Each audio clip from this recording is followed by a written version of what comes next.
Assalamualaikum warahmatullahi wabarakatuh. Halo kawan-kawan semua, khususnya Bapak dan Ibu guru hebat dimanapun berada. Di video kali ini saya Saparudin Pakpahan dari SMA Negeri 2 Bintan Pesisir, Kabupaten Bintan akan melaksanakan kegiatan pra-observasi coaching supervisi akademik. Di video ini saya ditemani rekan sejawat saya, Ibu Muriana SSI, yang menjadi objek pengamatan saya pada saat observasi nanti. Assalamualaikum Bu Mur. Waalaikumsalam warahmatullahi. Apa kabarnya hari ini Bu? Alhamdulillah baik Pak. Baik. Ya. Jadi pada kegiatan kali ini Bu, kita akan melaksanakan kegiatan pra-observasi, yang mana tujuan daripada pra-observasi ini adalah yang tujuannya nanti ketika Bu Mur melaksanakan pembelajaran di kelas dan saat saya berada di kelas melakukan pengamatan terhadap proses pembelajaran Ibu, menjadi lebih siap dan lebih percaya diri dengan berbagai hal yang akan kita bahas setelah ini ya Bu. Iya. Baik Bu, boleh saya mengajukan beberapa pertanyaan? Silakan Pak, dengan senang hati. Ya Bu, nanti pada saat melaksanakan observasi tujuan pembelajaran yang Ibu sampaikan kira-kira apa ya Bu? Iya, pada saat observasi nanti tujuan yang ingin saya capai adalah siswa memahami cara kerja ilmuwan kimia dalam melakukan penelitian dengan menggunakan metode dan merancang percobaan ilmiah. Oh gitu ya Bu. Jadi nanti anak-anak pada pembelajaran nanti langsung melakukan percobaan ilmiah ya Bu? Iya, mereka akan melakukan percobaan secara langsung Pak. Oh gitu, langsung ya Bu. Setelah dirancang langsung dicoba anak-anak. Kayaknya keren kali ya Bu ya? Iya, cukup seru. Iya. Nanti kita observasi itu Bu, nanti kira-kira area bagian yang mana yang ingin Ibu kembangkan Bu? Ya Pak, jadi nanti di pembelajaran yang akan saya lakukan di kelas, saya ingin mengembangkan strategi pembelajaran pengelompokan dengan tujuan melibatkan peserta didik secara aktif. Oh gitu ya Bu. Kalau boleh tahu, kenapa Ibu lebih fokusnya ke arah pengelompokan Bu? Iya, jadi dasar pemilihan ini pun sudah saya lakukan. Sebelum saya melakukan pembelajaran ini, saya telah melaksanakan asesmen diagnostik kepada peserta didik di kelas tersebut, dan saya menemukan dominan anak peserta didik pada kelas tersebut gaya belajarnya adalah kinestetik.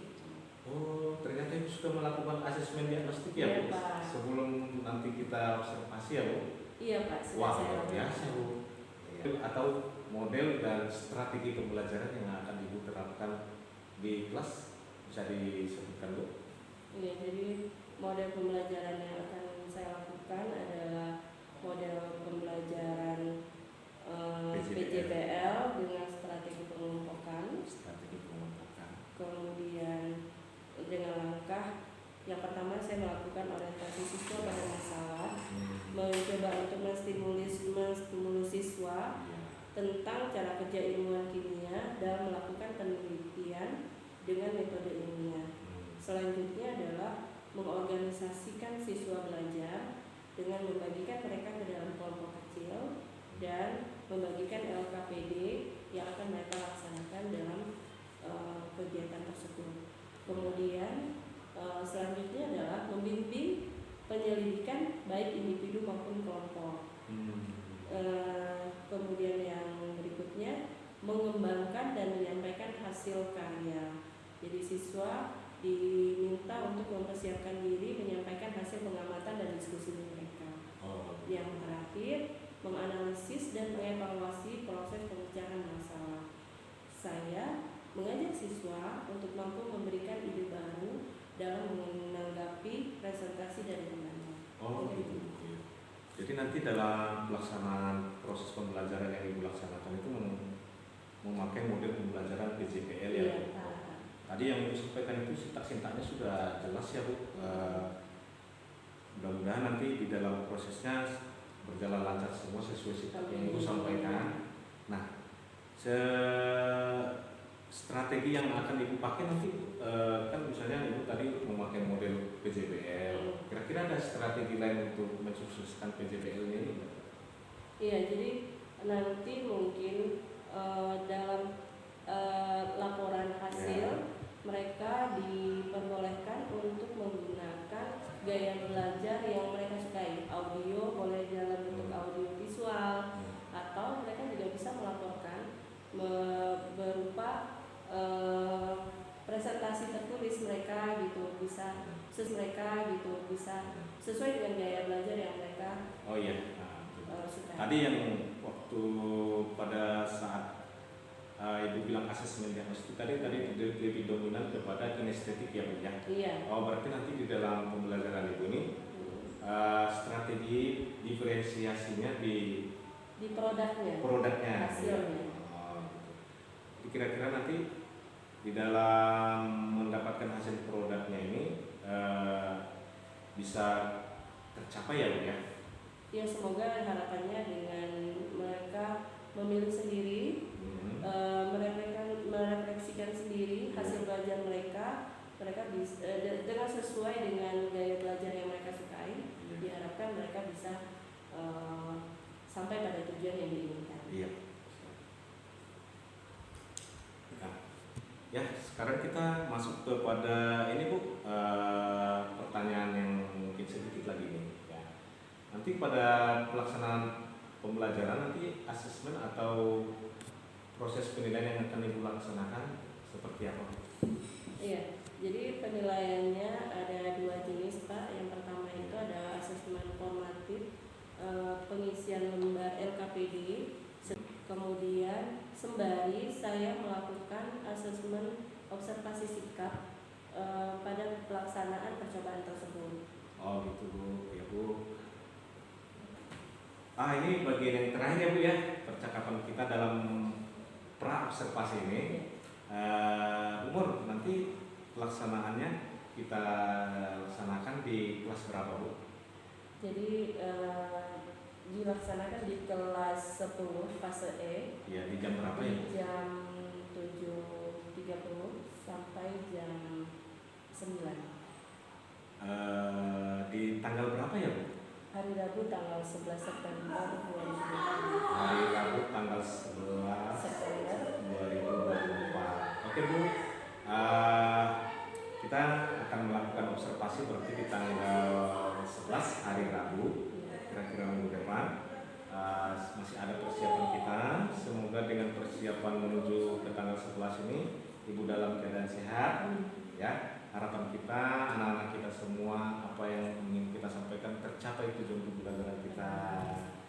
Ya, terima kasih ya Bu Mur atas waktunya. Sampai ketemu kembali di observasi tanggal 11. Setelah itu nanti kita juga akan melakukan pasca observasi ya Bu. Iya. Terima kasih. Selamat pagi Bapak Ibu guru hebat. Pada hari ini kami akan melakukan observasi di kelas 10 fase E SMA Negeri 2 Bintang Pesisir bersama rekan saya Ibu Muriana SSI. Berikut adalah observasinya.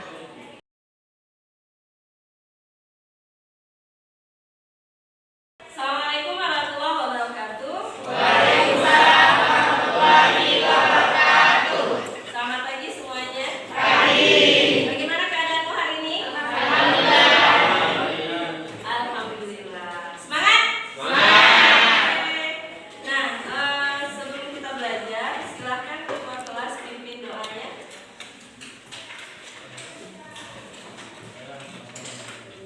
Doa menurut agama dan kepercayaan masing-masing. Doa dulu.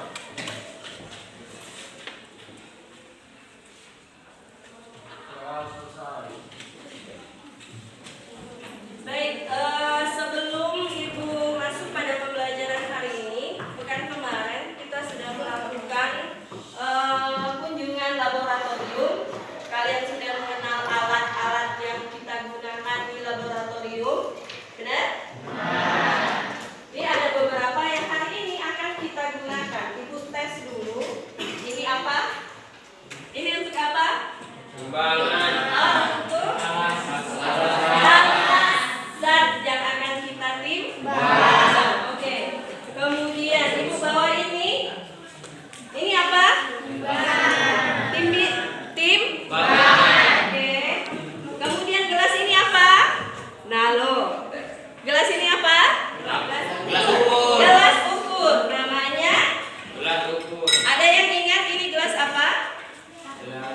Gelas B. B. Gelas beker. Oke. Nah, seperti janji Ibu sebelumnya, hari ini pembelajaran kali ini kita akan mencoba untuk melakukan layaknya seorang peneliti kimia. Oke? Pernah dengar nggak ada ilmuwan kimia? Pernah kenal? Pernah terdengar ada ilmuwan kimia? Pernah? Ada yang bisa sebutkan contoh ilmuwan kimia? Oke, Zara. Siapa? Dalton. Oke, Dalton salah satunya. Silakan. Thomson. Ada lagi? Siapa? Rutherford. Iya. Nama-nama tadi adalah contoh beberapa ilmuwan kimia. Nah, hari ini kalian berperan sebagai ilmuwan kimia. Oke? Kita akan melaksanakan pembelajaran dengan tujuan hari ini kalian mencoba untuk melakukan kerja ala-ala ilmuwan. Oke? Jadi tujuan pembelajaran kita hari ini adalah memahami cara kerja ilmuwan kimia dalam melakukan penelitian dengan menggunakan metode ilmiah dan mencoba merancang percobaan ilmiah. Kira-kira seperti itu. Jadi hari ini anggap diri kalian adalah ilmuwan kimia. Oke, siap? Siap. Sebelum kita masuk pada pembelajaran,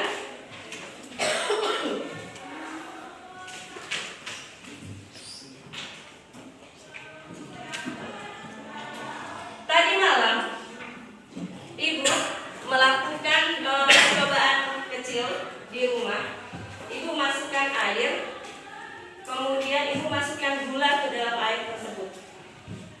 Tidak Ibu aduk, tidak Ibu beri perlakuan, cukup Ibu cemplungin aja gula ke dalam air. Dan menurut kalian gulanya akan larut atau tidak tanpa perlakuan apa-apa? Larut. Hilang nggak gulanya kira-kira?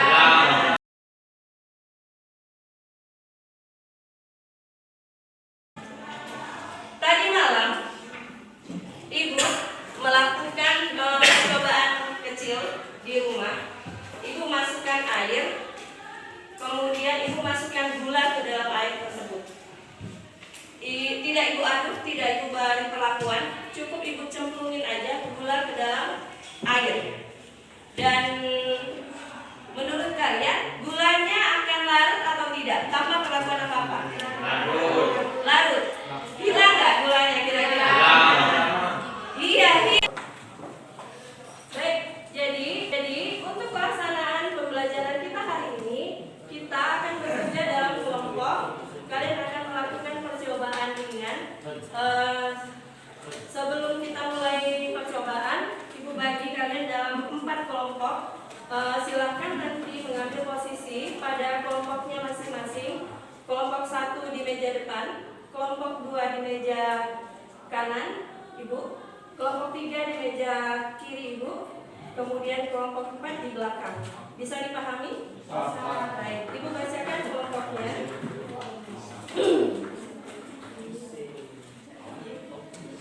Kelompok 1, Agus Kurniawan, Galang, Kenina, Laila, Ramanda, Widya, Afrizal Kasipul. Silakan masuk ke kelompok 1. Bergeser. Yang kelompok di meja depan silakan di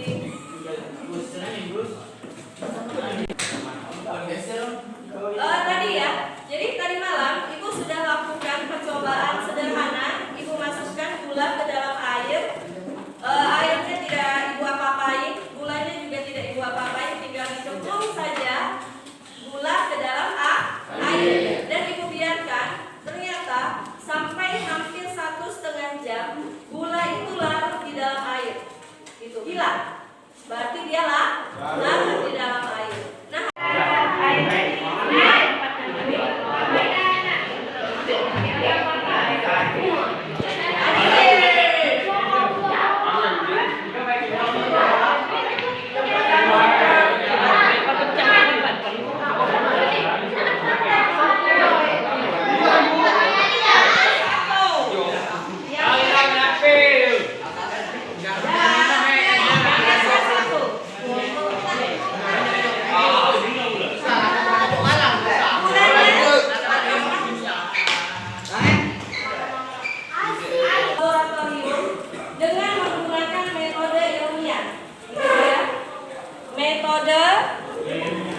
metode ilmiah. Jadi metode ilmiah ini sendiri punya langkah, gitu ya, punya langkah, punya aturan kerja, sehingga sampai kemudian apa yang kita teliti itu bisa diterima sebagai ilmu baru, informasi baru, atau fakta baru, ya, yang kemudian akan diterapkan dalam kehidupan sehari-hari. Nah, kalian sudah punya kesimpulan. Ini air panas dengan air dingin, kira-kira mana yang lebih cepat? Air panas. Hipotesa sementara itu adalah judul tadi. Oh, dari pengalaman yang saya jumpai, ternyata air panas lebih cepat melakukan dibandingkan dengan air.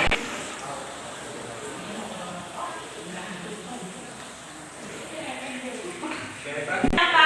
Kita kan ingin buat perlakuan terhadap air, benar? Airnya yang satu kita turunkan suhunya, yang satu kita naikkan suhunya. Nah, variabel tetapnya apa?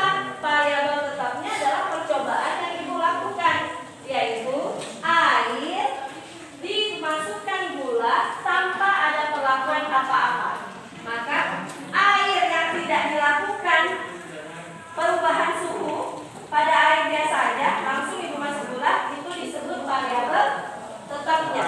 Jadi, ya, dulunya aku rumah berwarna atau enggak? Enggak, dulunya polos gitu kan? Warna apa? Warna silver ya, logam langsung ya, logam. Kira-kira 1 tahun setelah penggunaan atap itu berubah nggak warnanya? Nah, jadi apa? Jadi berkarat. Nah, orang kimia itu mikir, oh ternyata reaksi perubahan zat itu bisa terjadi, bisa kita percepat, bisa kita perlambat, gitu, bisa kita perlambat dengan memberikan perlakuan. Jadi itu timbul masalah baru. Akhirnya orang kimia nyari masalah. Apa yang membuat besi itu berkarat? Apa? Oh, pandai ya? Iya, mungkin orang tua akan cari tahu. Orang ini akan cari tahu apa yang menyebab besi berkarat. Kalau ternyata air, maka muncullah zat yang ditempelkan pada atap rumah, sehingga sebuah rumah hari ini itu berwarna. Datangnya dari mana?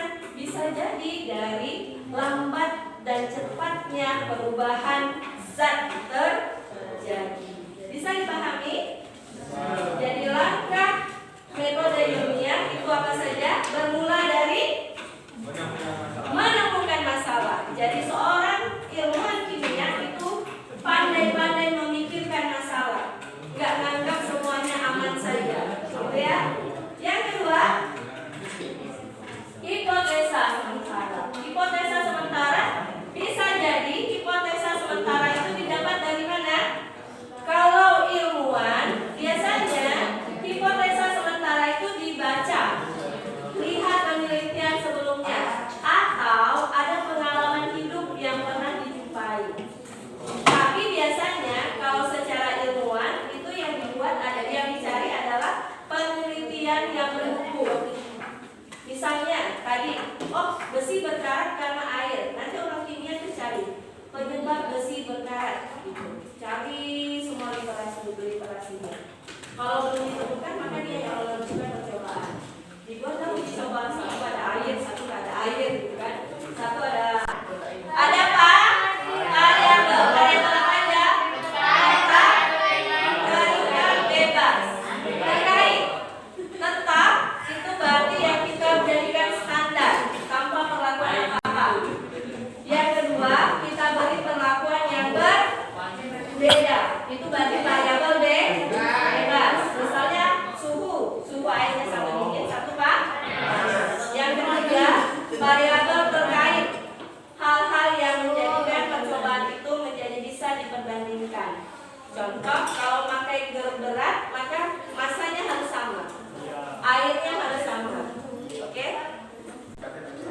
Sambil menunggu, dari percobaan hari ini kalian dituntut membuat laporan percobaan.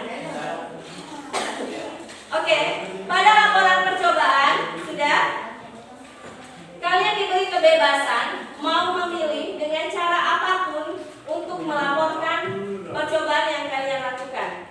Misal, kalau yang kalian suka menulis, silahkan buat dalam format tulisan. Boleh tulisan tangan, boleh diketik. Ya, boleh tulisan tangan, boleh diketik. Kalau kalian nggak suka nulis, tapi Bu, saya sukanya ngomong, maka boleh kalian laporkan dengan menggunakan suara, pesan suara. Assalamualaikum warahmatullahi wabarakatuh. Cukup direkam. Ya.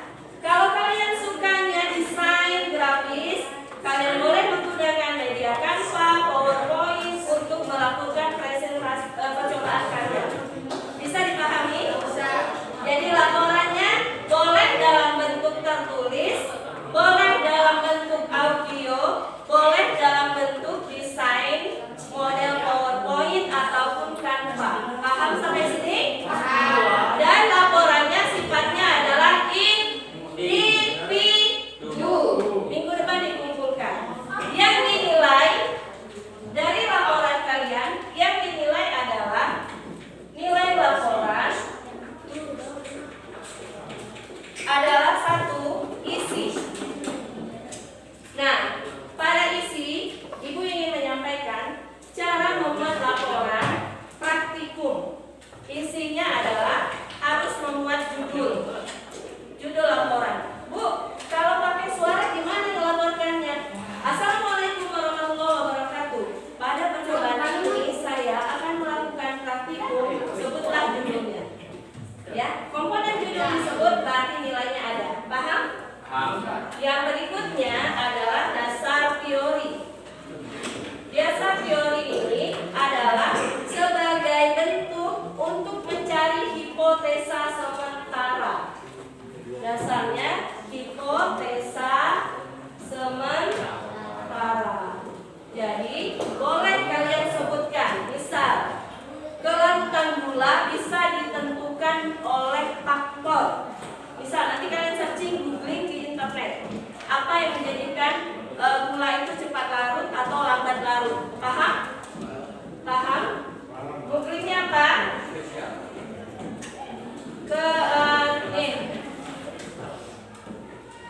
Lambat dan cepat larut gula.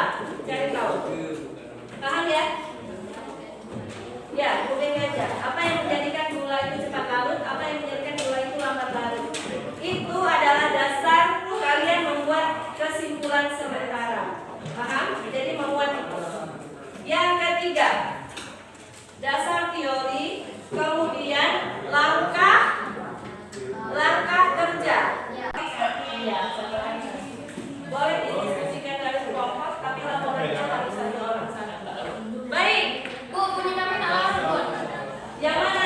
Sudah 30 menit nggak larut. Buat keterangan hasil percobaan. 30 menit masih tersisa gula. Buat di hasil. Lainnya. Gula tambah air lagi 30 menit. Masih tersisa. Pada yang tidak larutnya buat keterangan masih terdapat gula. Setelah 30 menit masih terdapat gula.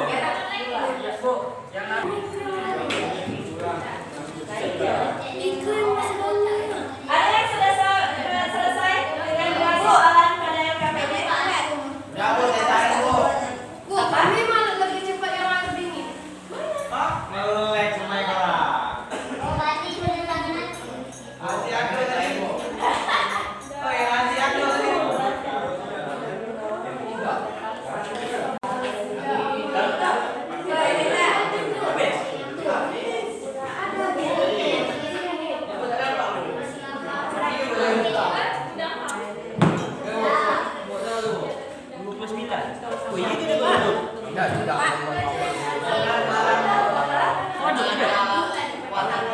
Siapa yang ngadu? Nah, itu yang nggak boleh. Makanya nggak boleh adu.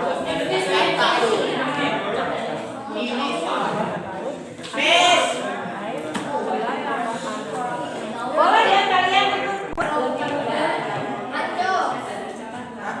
Ngantuk. Kan hasil diskusinya.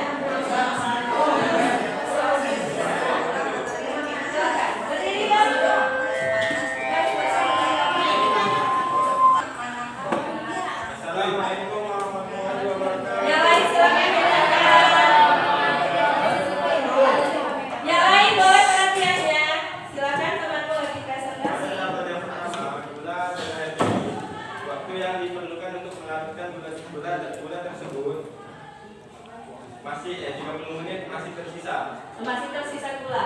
Oke. Oke. Dan yang kedua gula dan air panas. Waktu yang diperlukan untuk melarutkan gula tersebut adalah 21,4 menit. Oh. Jadi lebih cepat atau lebih lambat? Cepat. Yang mana yang lebih cepat? Air panas. Oke. Lanjut. Apa yang kamu perlu lakukan? Menurut hasil identifikasimu, wadah yang berisi gula manakah yang lebih cepat larut? Menurut identifikasi kami, wadah yang berisi gula dan air panas lebih cepat larut daripada yang berisi gula dan air dingin. Oke. Selanjutnya. Mengapa kedua perlakuan yang dilakukan menghasilkan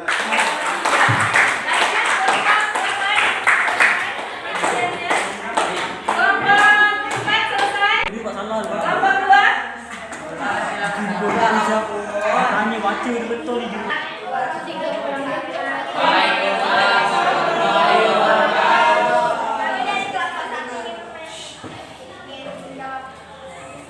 Mempresentasikan. Oke. Hasil dari perlakuan eksperimen tersebut, gula tambah air dingin waktu 30 menit, Ya.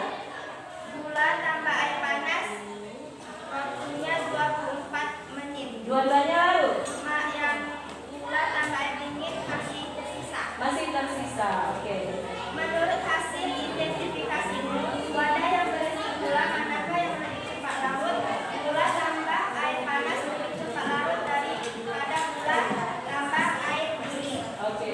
Mengapa kedua perlakuan yang dilakukan menghasilkan hasil yang berbeda?